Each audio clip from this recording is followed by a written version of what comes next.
एक देश एक चुनाव की ओर मोदी सरकार ने कदम बढ़ा दिए। केंद्रीय कैबिनेट ने फैसले पर मुहर लगा दी। संसद के अगले सत्र में बिल पेश किया जाएगा। मंजूरी मिली तो 2029 के लोकसभा चुनाव के साथ ही बाकी सभी राज्यों में विधानसभा चुनाव भी साथ ही होंगे।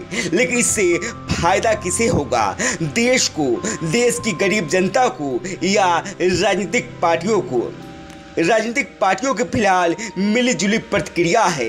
देश की 32 पार्टियां फैसले के सपोर्ट में हैं, 15 विरोध में, तो 15 पार्टियों ने इस पर कोई फैसला ही नहीं लिया है। यानी राजनीतिक गतिरोध कायम है। अगर सियासी लिहाज से देखें तो किसी दल को इससे फायदा हो सकता है तो किसी को नुकसान। ये सब चुनाव के समय सियासी हालात पर निर्भर करेंगे। वहीं देश की बात करें तो एक क्रांतिकारी फैसला है। फिलहाल हर साल देश के किसी न किसी राज्य में चुनाव होते रहते हैं। चुनाव के समय आचार संहिता लग जाता है और सरकारें कई फैसले नहीं ले पाती है, जिसका कई बार बड़ा नुकसान भी उठाना पड़ता है। साथ ही लगातार चुनाव कराने से धन की भी हानि होती है। हालांकि अगर देश की जनता की बात करें, खासकर गरीब गुरबों की, तो ये फैसला उनके लिए तकलीफदेह साबित हो सकती है।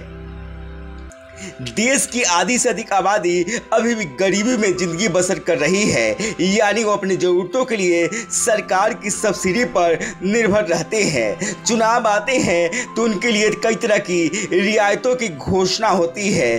कभी तेल के दाम कम कर दिए जाते हैं तो कभी अन्न को फ्री कर दिया जाता है। ये प्रक्रिया चुनाव के काफी समय पहले से ही शुरू हो जाता है।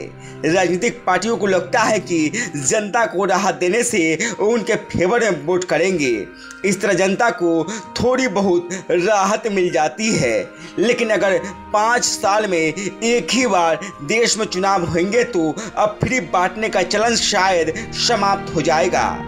इसका खामियाजा आखिरकार जनता को ही भुगतना होगा। इससे जनता को लगातार कठिनाइयों से गुजरना पड़ेगा। साथ ही भारत जैसे देश जहां करप्शन सबसे बड़ी बीमारी के समान है, जहां का पॉलिटिकल सिस्टम ही पूरी तरह करप्ट है, वहाँ इस तरह के सिस्टम लागू होने के बाद राजनेता मठाधीश बन जाएंगे। उन्हें किसी का डर नहीं रह जाएगा। वो 5 साल तक शायद ही जनता की चौखट पर पहुँचेंगे, क्योंकि उन्हें पता होगा कि कोई जनता के बीच नहीं भी जाते हैं तो उनका कोई कुछ नहीं बिगाड़ सकता।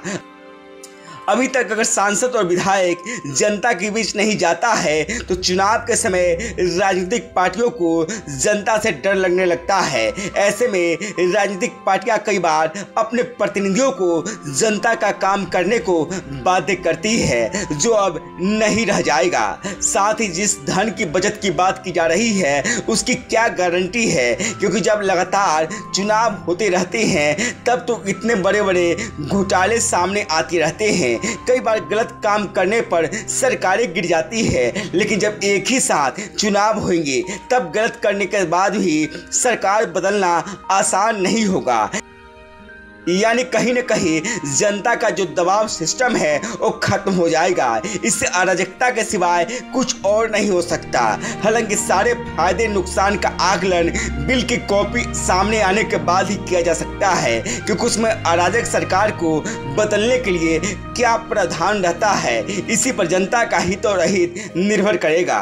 गांव तक बिहार की रिपोर्ट। अगर आपने हमारे चैनल को सब्सक्राइब नहीं किया है तो सब्सक्राइब करें, साथ ही वीडियो को लाइक शेयर और कमेंट करें। धन्यवाद।